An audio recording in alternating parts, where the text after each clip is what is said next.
Photo लेना है? हाँ जी सर, आ जाइए।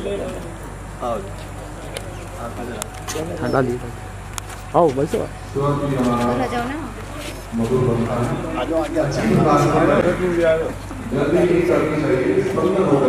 फुल डालिए बस, स्वागत है। डालिए। हमारा बड़ा सौभाग्य है जो आप लोग हमारे धन्यवाद। खड़े हो जाएंगे। अखिल भारतीय जी पहुंच चुके हैं और उनके साथ अखिल भारतीय महामंत्री बैठ जाइए।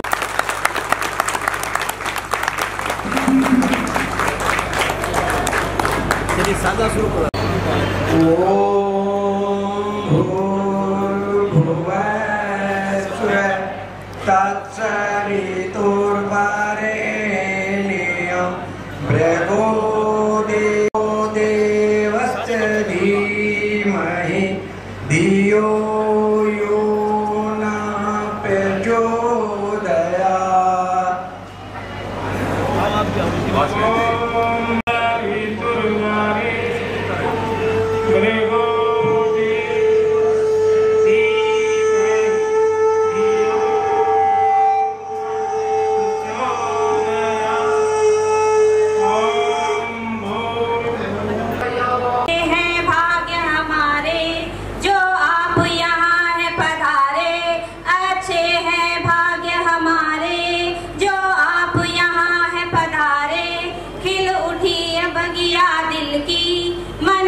हुए हमारे खतौली में आपका स्वागत है कि तन मन से स्वागत है। खतौली में आपका स्वागत है कि तन मन से स्वागत है। अच्छे हैं भाग्य हमारे जो आप यहाँ है पधारे। खिल उठी ये बगिया दिल की, मन हर्षित हुए हमारे खतौली में आपका स्वागत है कि तन मन से स्वागत है। खतौली में आपका स्वागत है कि तन मन से स्वागत है। धन्यवाद।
भुनक्तु सह वीर्यं करवावहै तेजस्विनावधीतमस्तु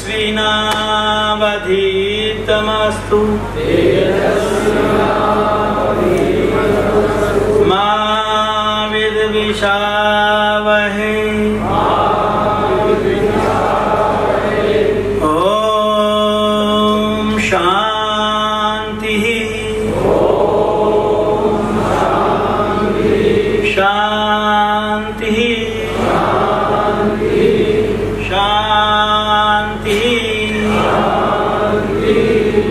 इस दिव्य आयोजन में आप सबका हार्दिक स्वागत है।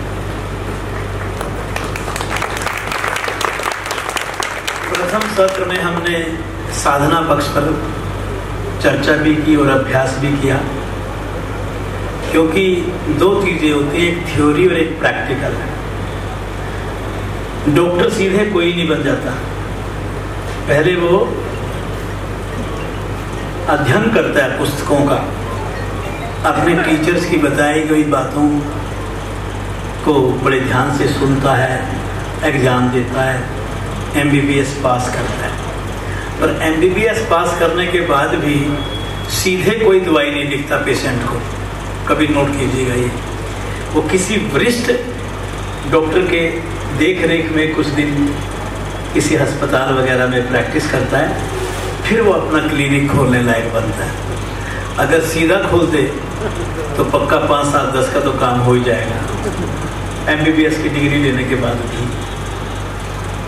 तो इसलिए भारतीय योग संस्थान ये दोनों बातें करता है, ज्ञान पक्ष की बात भी करता है और अभ्यास पक्ष की भी बात करता है। प्रातः अभ्यास पक्ष पर हमने जोर दिया, अब ज्ञान पक्ष पर क्या कि एक अधिकारी कैसा हो। मेरा मन है इसके ऊपर भी मैं समय मिला तो इसके दूसरे पार्ट में आपसे चर्चा करूं, आधा घंटा। लेकिन एक अच्छा अधिकारी, अच्छा कार्यकर्ता, अच्छा शिक्षक और एक योगी रातों रात नहीं बन जाता, उसके लिए बहुत मेहनत करनी होती है। अभी एक चर्चा हमारी ज्ञान पक्ष से संबंधित होगी, स्वस्थ दिनचर्या। स्वस्थ दिनचर्या जो जीता है वो स्वस्थ रहता है, जिसकी दिनचर्या स्वस्थ नहीं होती वो अस्वस्थ होता है। बड़ी सिंपल डेफिनेशन है। आचार्य सुश्रुत कहते हैं, सम दोषः समान अग्निश्च सम धातु मन क्रिया प्रसन्न आत्मा इंद्रिया मनः स्वास्थ्य इत्यभिधीयते। अर्थात सम दोषः, जिस शरीर में वात पित्त कफ संतुलित हो, सम दोषः समान अग्निश्च, इस शरीर में 5 अग्नियां, पितरस, आंत्ररस, अमाशयी रस, अग्नशायी रस, लाल रस, ये सब जितनी भी अग्नियां हैं शरीर की, ये सम अवस्था में रहें, अच्छे से काम करें। सम धातु, सप्त धातुओं से हमारा ये शरीर बना है, रक्त, रस, मांस, मेद, अस्थि, मज्जा और वीर्य। ये हमारे शरीर में भी सम अवस्था में ही रहनी चाहिए। प्रसन्न आत्मा, मेरी आत्मा प्रसन्न होनी चाहिए। किसकी आत्मा प्रसन्न होती है?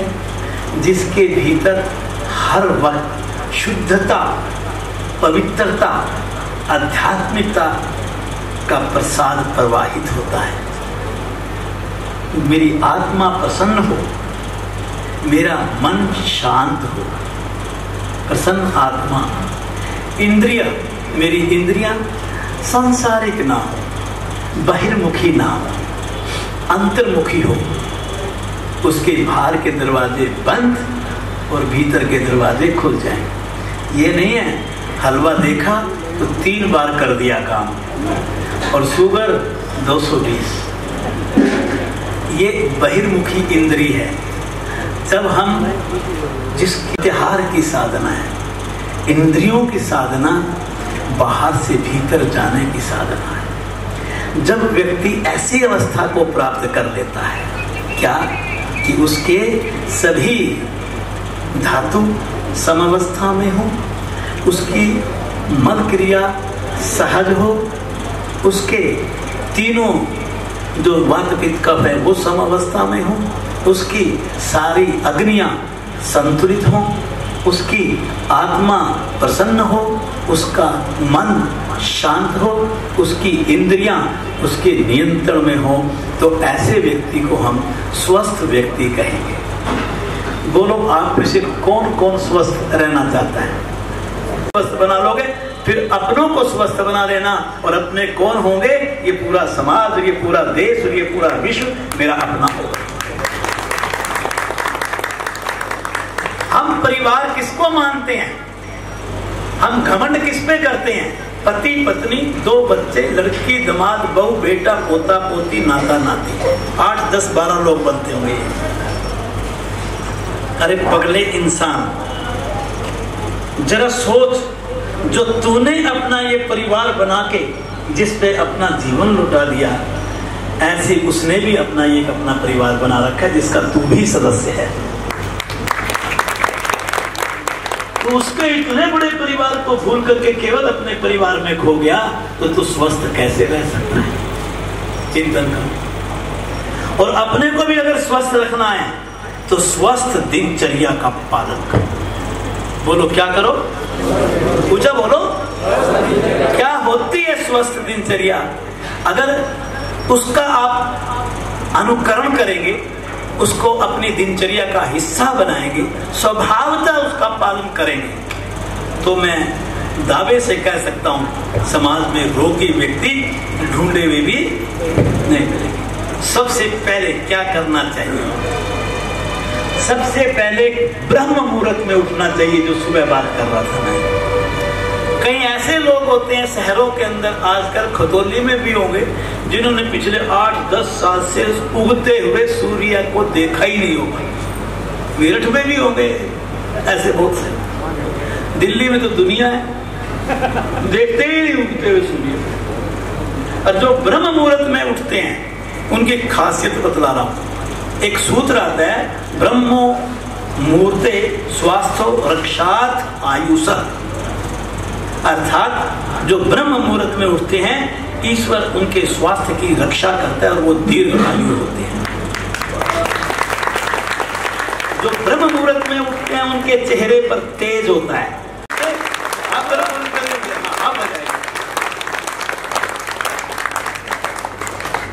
ब्रह्म मुहूर्त में उठ के सबसे पहले क्या करें? सबसे पहले उषा पान। उषा पान आयुर्वेद में और प्राकृतिक चिकित्सा में इसका बड़ा महत्व है। वही 2 गिलास पानी, 1 नींबू, 1 चम्मच शहद, गुनगुना पानी। अगर शुगर की शिकायत है तो शहद को रहने दें, आप उसका सेवन करें। उसका सेवन करके मल निष्कासन के लिए जाएं। मल निष्कासन कैसा हो? सहज रूप में हो। कैसे हो? समय की से बंधा ना हो। उसका रंग कैसा हो? हल्का पीला हो। कैसा हो? वह एक मुश्त हो। कैसा हो? ना वो पतला हो ना वो सख्त हो। और आप शौचालय में अनावश्यक देर तक बैठते हैं, आपका पेट भी साफ होता है, तो आप योगी नहीं है। वो कोई बैठने की जगह है। मैं कई बार शेयर किया करता हूं, मैं अपने किसी नया दिल्ली में आया था, अभी यंग एज थी मेरी, कोई 35-40 साल का रहा हूँगा, योग से जुड़ चुका था। अपने किसी अमीर रिश्तेदार के घर गया, ऐसे भी होते हैं ना, ये सच्ची कहानी बतला रहा हूं। अब उनका बहुत बड़ी कोठी थी, उनके बाथरूम में कमरे के साइज के लगे मुझे तो। वहां मैं गया, वॉशरूम जाना था, देखा तो कॉर्नर पे एक तिकोनी लकड़ी की वुडन अलमीरा सी रखी थी, कोई इतनी ऊंची, उसमें सारी तरह की मैगजीन और न्यूज़पेपर। मैं बाहर आया, मैंने कहा कि बाथरूम और मकान आपका बड़ा सुंदर है। कहता अच्छा लगा जी? मैंने कहा अच्छा लगा। मैंने कहा ये अलमारी सी यहाँ क्यों रखी है? कहते जी वो न्यूज़पेपर रखने के लिए। यहाँ न्यूज़पेपर क्यों रखते हैं? कहते जी वो मोशन में आता ना, बैठे हुए पेपर पढ़ते रहते हैं। एक अमीर को इससे बड़ा श्राप क्या लगेगा? आप बुरा मत मानना, अपने दिल की भावना में व्यक्त कर रहा हूं अपने परिवार के साथ। किस काम की अमीरी है ये? किसको कहते हैं आप अमीरी? मन निष्कासन सहज रूप में क्षणों में होना चाहिए, मिनट्स में नहीं। ऐसी दिनचर्या हो आपकी। जब आप प्रातः काल, इसके बाद आ जाता है दांतों की सफाई। दांतों की सफाई हम किससे करते हैं? ब्रश से। और आजकल तो पेस्ट भी बहुत तरह तरह के आए हुए हैं। कोई पेस्ट ऐसा होता है जिसमें चीनी ना मिली हो, मीठा होता है ना। आप पढ़े लिखे होंगे, दांतों के ऊपर सबसे ज्यादा नुकसान मीठा करता है। 15 सेकंड तक अगर मुंह में मीठा रहेगा तो 15 सेकंड के बाद आपका बैक्टीरिया पैदा होना शुरू कर देगा, जो कि दांत के मसूड़ों को खत्म करता है। किसको खत्म करता है? मसूड़े खत्म तो दांत खत्म। और आज हमने वेस्टर्न कल्चर को इतना ज्यादा अपना लिया, हम में से अभी भी बहुत से ऐसे होंगे जो वही टूथपेस्ट करते हैं। अपने देश की संस्कृति और सभ्यता को हम भूल गए। आप में से बहुत से गांव से बिलोंग करते होंगे मेरे की तरह।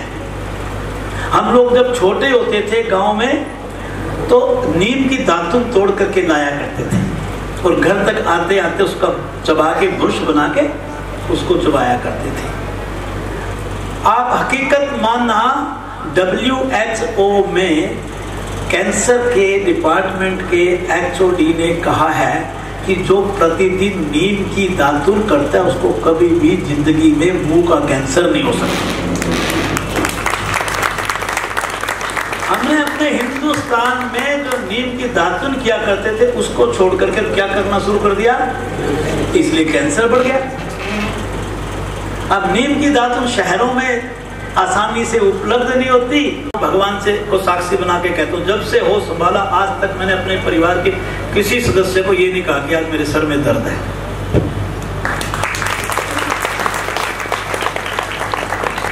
इतनी उपलब्धि तो बहुत है।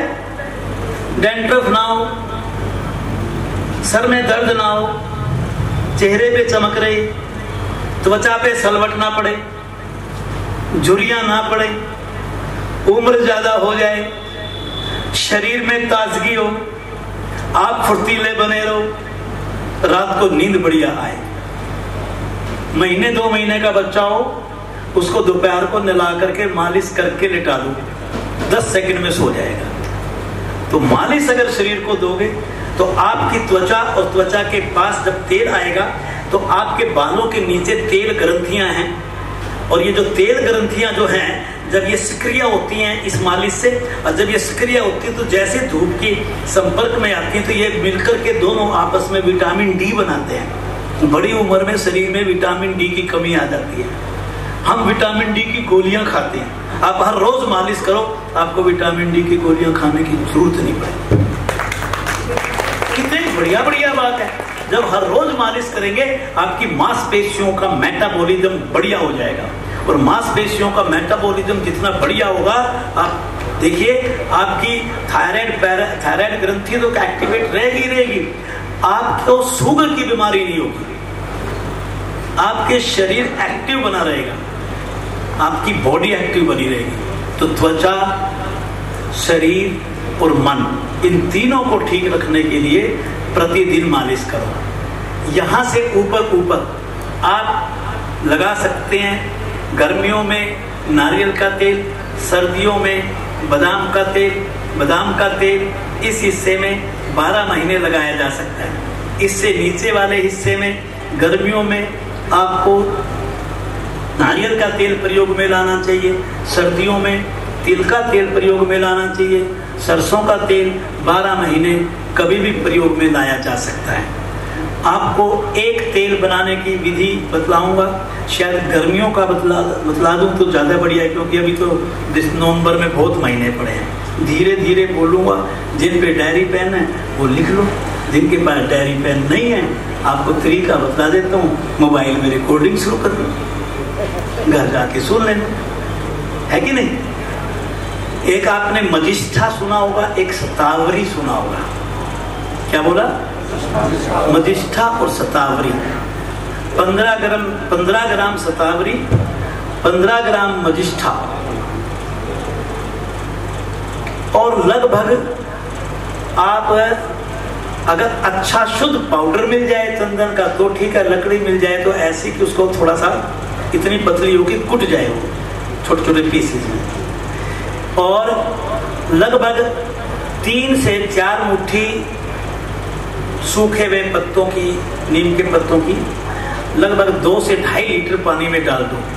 एक दिन एक रात पड़ी रहने दो, घर में ढक करके रख दो। मेहनत है थोड़ी सी, दंत मंजन तो हम देते हैं, तेल नहीं देंगे, तेल आपको बनाना पड़ेगा, और बाजार में इतना शुद्ध तेल बन नहीं सकता। एक दिन एक रात 2 से 2.5 लीटर पानी में डाल करके छोड़ दो, ताकि उनका जड़ी बूटियों का रस ज़्यादा से ज़्यादा पानी में आ जाए।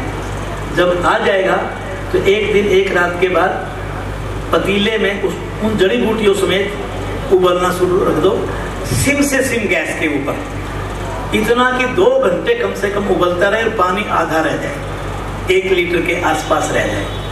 जब 1 लीटर के आसपास रह जाएगा तो अब क्या करो, उसको छान दो, जड़ी बूटियां अलग कर दो। उससे क्या होता है कि तेल आपको साफ सुथरा मिलेगा बाद में, इसका जितना रस लेना था हमने ले लिया।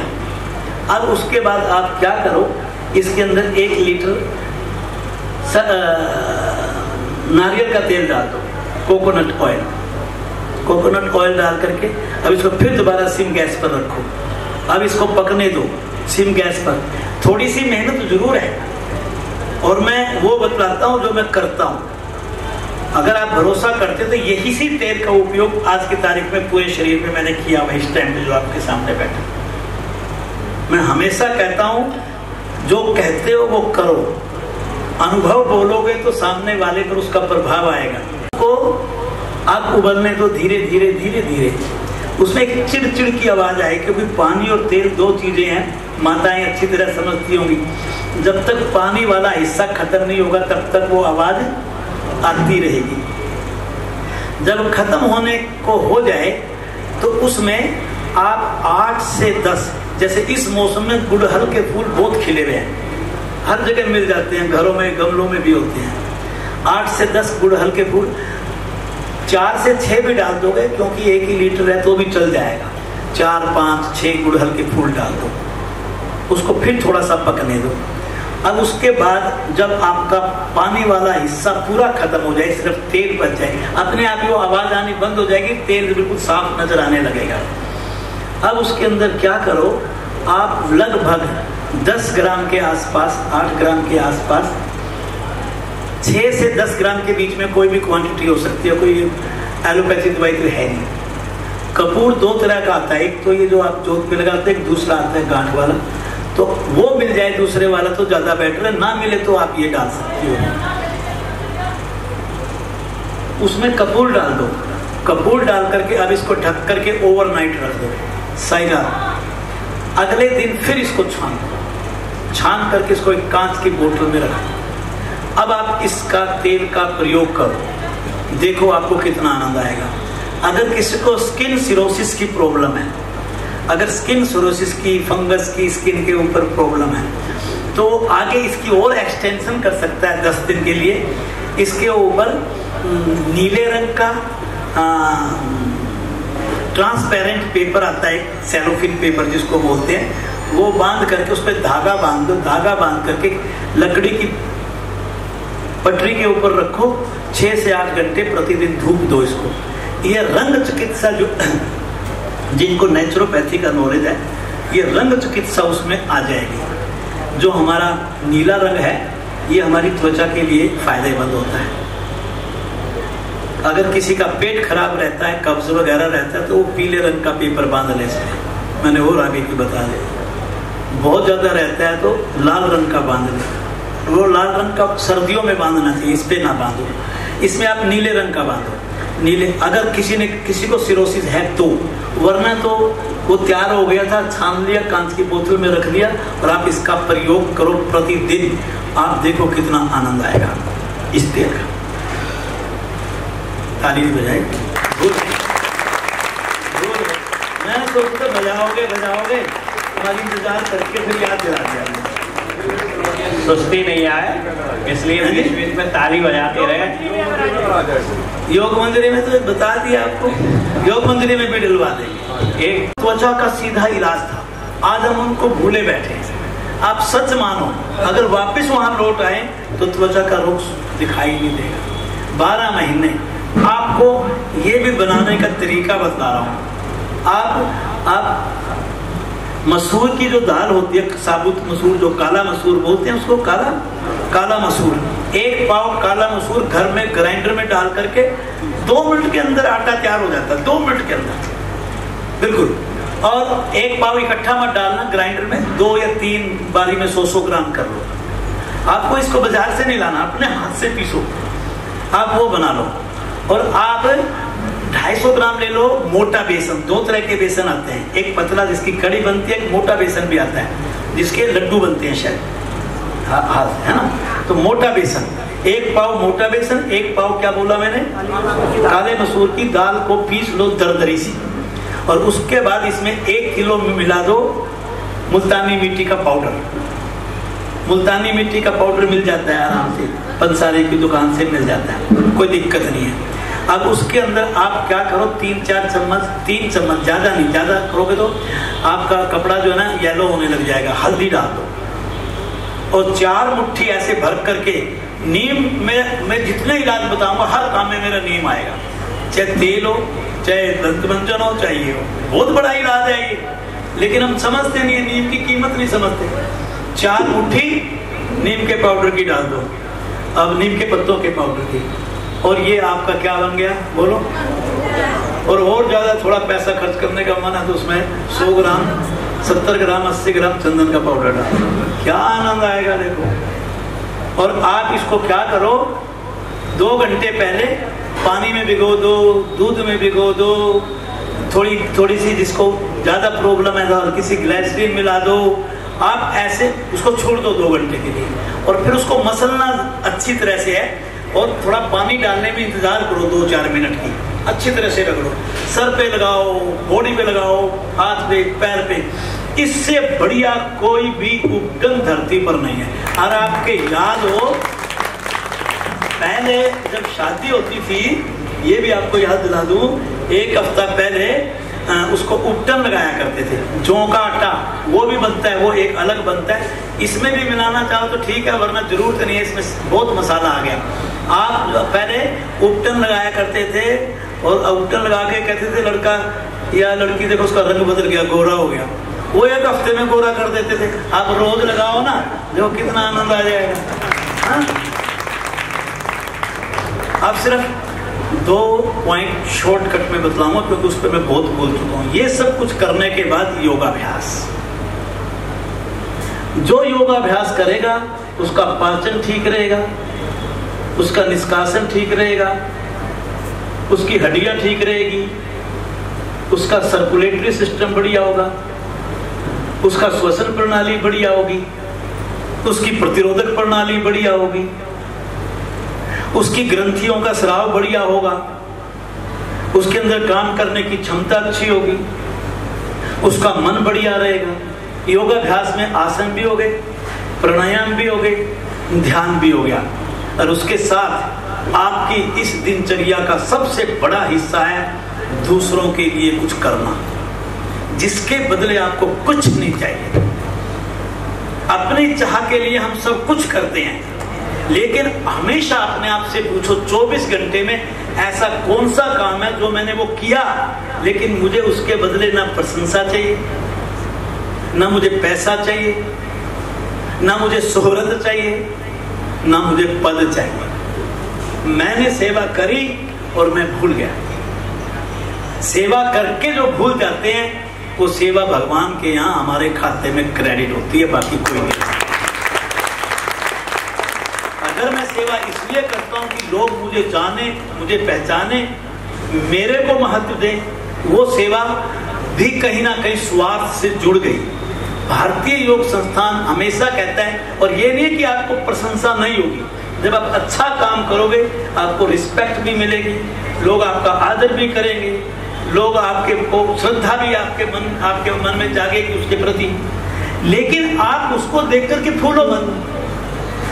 आप ये मान करके चलो वो प्रशंसा भी मैं उसके काबिल नहीं हूं, सामने वाला उसके काबिल है, या वो उसके अंदर ताकत है जिसके आशीर्वाद से मैंने ये काम कर दिया। मेरे को तो माध्यम बनाया उसने, करने वाला तो वो।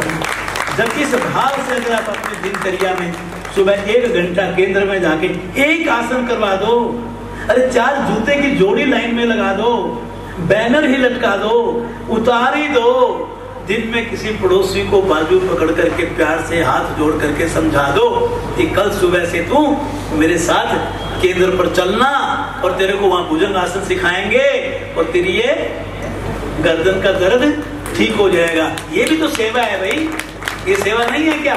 जिसको आपने प्रेरणा दे दी, सेवा हो गई।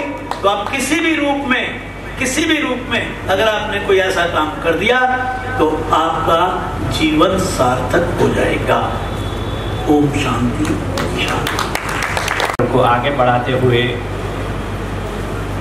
आसनों के लाभ, इसके लिए मैं आमंत्रित करता हूं पश्चिमी उत्तर प्रदेश के प्रांतीय मंत्री आदरणीय श्री रविंद्र सिंह चौहान जी।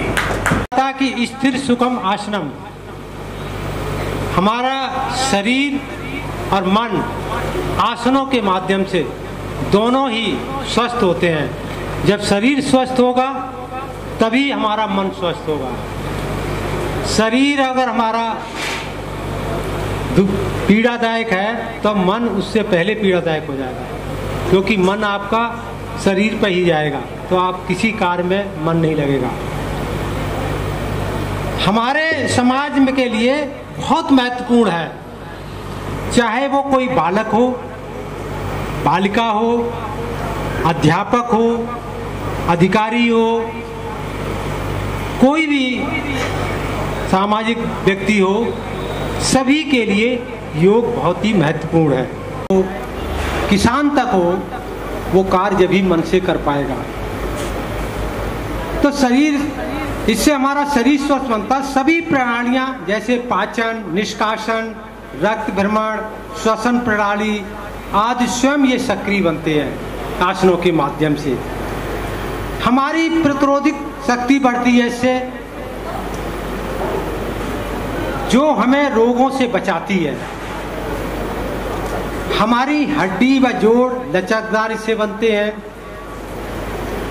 हमारी आयु दीर्घ होती है। वृद्धावस्था में भी दोषों से हम बचे रहते हैं। जैसे अभी आपने बताया, हमारी झुर्रियाँ नहीं पड़ेंगी और जब तक जीवन रहेगा तब तक हम ठीक दिखते रहेंगे। कार्य करने की आपकी क्षमता बढ़ती है। आत्मविश्वास हमेशा बना रहता है। नींद आपकी अच्छी आती है।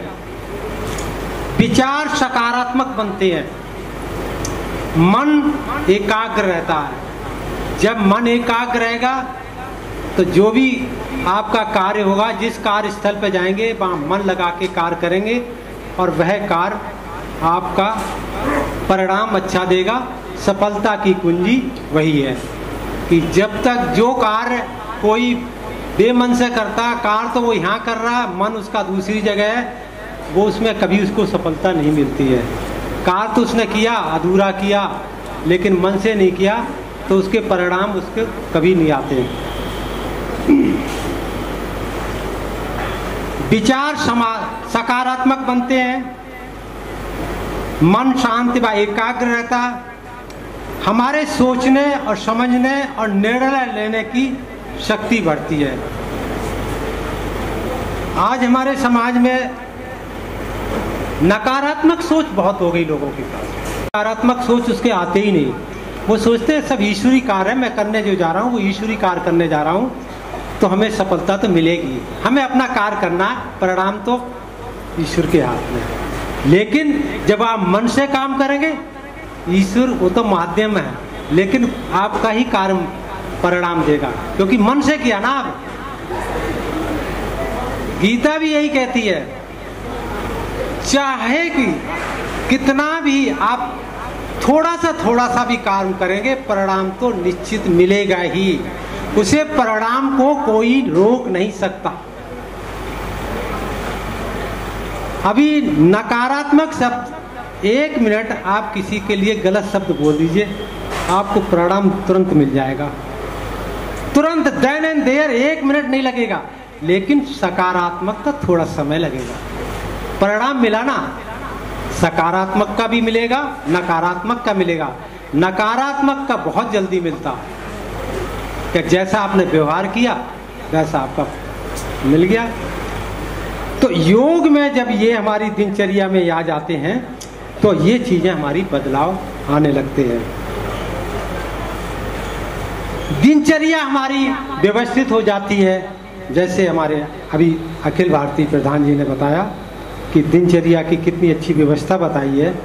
ये योगी पुरुष की पहचान बन जाती है कि वो 4 बजे उठेगा और 4 बजे से अपने 6 बजे तक अपने सारे कार्यक्रम अपने निपटा लेगा और अपना जो भी उसका कार्य होगा, कार्यस्थल पर तनाव रहित वहाँ जब पहुँचेगा और कार्य भी मन से करेगा तो उसकी सफलता निश्चित है। चाहे वो किसी ऑफिस में काम कर रहा, उसे ना तो वो अपने अधिकारी का कोप भाजन बनने पड़ेगा, ना अपने साथियों का, और ना अपने ऊपर आत्मरण होने देगा। तो ये योग ही हमें जीवन जीने की कला सिखाता है। सेवा में मन लगता है। कई लोग मुझसे कहते हैं, अभी भी कह रहे हैं, चौहान साहब तुम ये इतने दुनिया भरे का सामान लाते हो और ये सबको एक एक करके ले जाते हो, कितना कमीशन मिलता है इसमें, क्या इसका लाभ तुम्हें? मैं देख रहा हूँ, मुझे 20 साल हो गए, मैंने 20 नहीं, मुझे 24 साल हो गए करते करते, क्या लाभ मिलता? कुछ मिला आपको? मैंने कहा इसे तो हम अपने शब्दों में कभी व्यक्त ही नहीं कर सकते जो मुझे क्या मिला है। आध्यात्मिक विकास होता है, जीवन की दशा ही बदल जाती है हमारी, और ये जीवन की दशा बदल जाती है तो फिर तो बात ही अलग है। मोटापा नहीं बढ़ता आपका, वो सही रहता। इसी कड़ी में आप देखिए कैसे कैसे रास्ता अपने आप खुल जाते हैं। एक मुजफ्फरनगर के गुप्ता जी, और वो कैसे हमारे जीवन में आए, इंजीनियर हैं वो, अब बहुत ही अच्छे, और उन्हें इतना गीता का ज्ञान है। हालांकि वो एस्कॉन से जुड़े हुए हैं। अब वो संपर्क हुआ मैं, तो हम 2 साल से 1 घंटे की हमारी ऑनलाइन गीता की क्लास चलती है, और ऑल ओवर वर्ल्ड के उनके साथ जुड़े हैं। अगला व्यक्ति इतना देता, इतना परोसता है, मैं कहता हूँ आप इतना कैसे समय निकाल पाते हैं? एक मल्टीनेशनल कंपनी में काम करते हैं और इतना देते, इतना बारीकी से। मैं कहता हूँ एक अच्छा सा आध्यात्मिक गुरु जो तमाम संत बैठे हैं वो नहीं दे सकते जो वो देते हैं। से नहीं है, कोई धर्म से नहीं है। लोग कहते हैं ना कि वो ब्राह्मण कुल से है, वो क्षत्रिय से है, वो फलाने से है। कोई भी जाति हो, जो ज्ञान देता वही ब्राह्मण। इसलिए हमेशा ज्ञानी पुरुष के हमेशा सम्मान करना चाहिए हर एक व्यक्ति को, चाहे वो किसी जाति का भी हो। मेरा है ये भी हमारे लिए बहुत जरूरी है। पता ही होगा सबको, यम, नियम, आसन, प्राणायाम, प्रत्याहार, धारणा, ध्यान, समाधि। यम जो है ये हमारे समाज के व्यवहार के लिए है कि हमें समाज के साथ कैसे व्यवहार करना चाहिए। ये भी योगी पुरुष में जब योग हम करते हैं तो हमें ये भी व्यवहार आ जाता है, ये ऑटोमेटिक आ जाता है, चाहे आप कुछ लोगों ने ना भी पढ़े हों, लेकिन ये व्यवहार हमें करना आ जाता है। मैं इसलिए ये बताना चाह रहा हूँ। अभी बताया भी गया, वो फिर योग नहीं करता, वो हठी योग में लगा है या वो सिर्फ शरीर को के पर ध्यान दे रहा है। आसन से हमारे शरीर स्वस्थ होता है, ये सभी को पता है, उसके लाभ जो बताए गए हैं।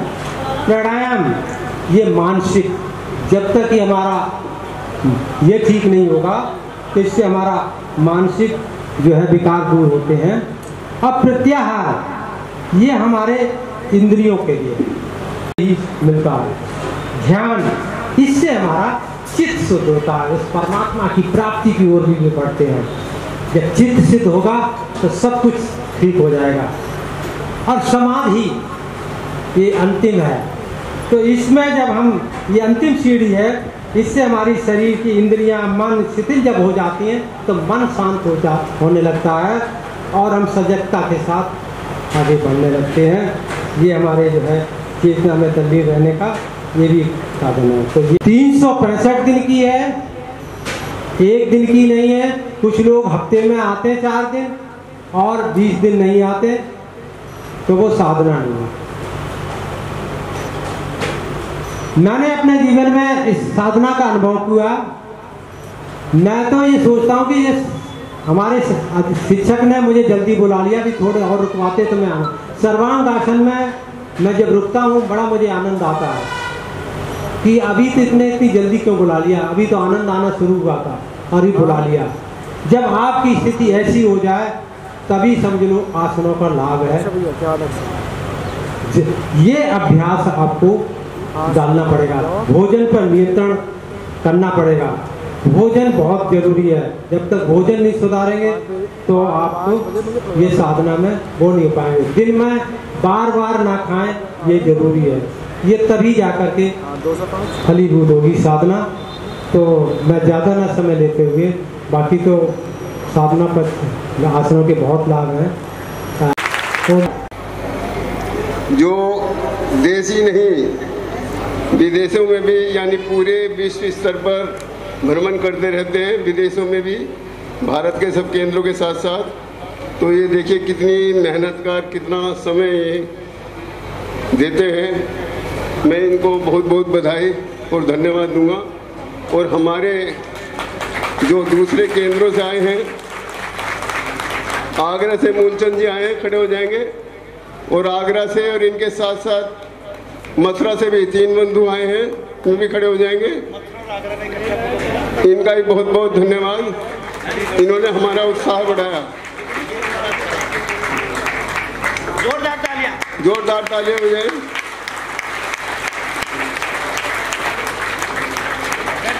मेरठ से, मेरठ कंकरखेड़ा, खड़े करो जी। क्या नाम? चौहान जी। कौशिक जी नहीं आए हैं? चलो बहुत बहुत धन्यवाद आपका। मोदी नगर नरेश शर्मा जी से राजेंद्र जैन जी, कितने लोग आए, सभी का बहुत बहुत धन्यवाद। हाँ, अलीगढ़ से कितने लोग आए आपका? 3 बजे के उठ गए होंगे, तैयार होकर आए यहाँ पर, हर समय से पहुँच गए। बहुत बहुत हम इनके आभारी हैं। बड़ों से हो गया है।